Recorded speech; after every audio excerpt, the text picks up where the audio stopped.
እኔ በጣም እከራከራለሁ። እዚህ ያለ ህዝብ ይሻላል ውጪ ካለ ህዝብ ይከራከራል። እዛ ቆይተህ ስትመጣ ሰው በሙሉ አቧራ ነው የሆነ የለበሰ የሚመስል ፊቱ ምናምን። እዚህ ልክ ኤርፖርት ስትወርድ ሁሉ ሰው ይከሳ።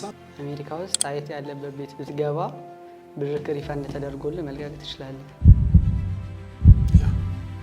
ቤቶች ይፈልግልሃል። እዛ ቤት ውስጥ ትቀመጣለህ እና የዛን የቤት ኪራይ መንግስት ይከፍልልሃል። ብዙ ሳይድ ኢፌክቶች አሉት። ባይዘው መንግስት በሰጠህ ቁጥር አሜሪካ ነገር እንደዛ አይነት ሰዎች አሁን ቤተሰቤን ላምጣ ቢሉ ማምጣት አይችሉም። ሌጋሊ ትዳሩን ፍቺ ያደርጉታል። ኢሌጋሊ አብረው ይኖራሉ። ለፈንዱ ብለው ማለት ነው። አሁን እንደዚህ አይነት ሰዎች ምንም የሚካፈሉት ሀብት የላቸውም ማለት ነው። ነገር ሀብት እንዲያደርግ ማክሲመም አመት ሰምተህ የምታውቀው ስንት ነው? እንግሊዝኛ ሳይችል ሰው የቆየው እዚህ 40 ዓመት የማይችሉ ሰዎች አሉ። እዛ 40 ዓመት ኖሮ አማርኛ ብቻ ማረኝ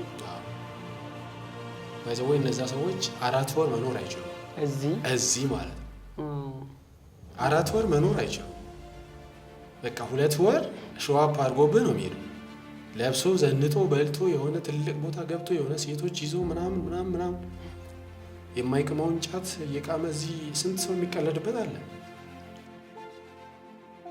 ስንት አገር መዞርና ማየት ይፈልጋል። አንድ አገር በሄድክ ቁጥር ባይዘው በሺዎች ምናልባት 100,000 ብሮች አውጥተህ ልትመጣ ትችላለህ። አንድ ከተማ ላይ ሄደህ 2 ቀን 3 ቀን አድረህ ግን ያ ተዘግቶብህ አንድ ከተማ ውስጥ ነው ያለው።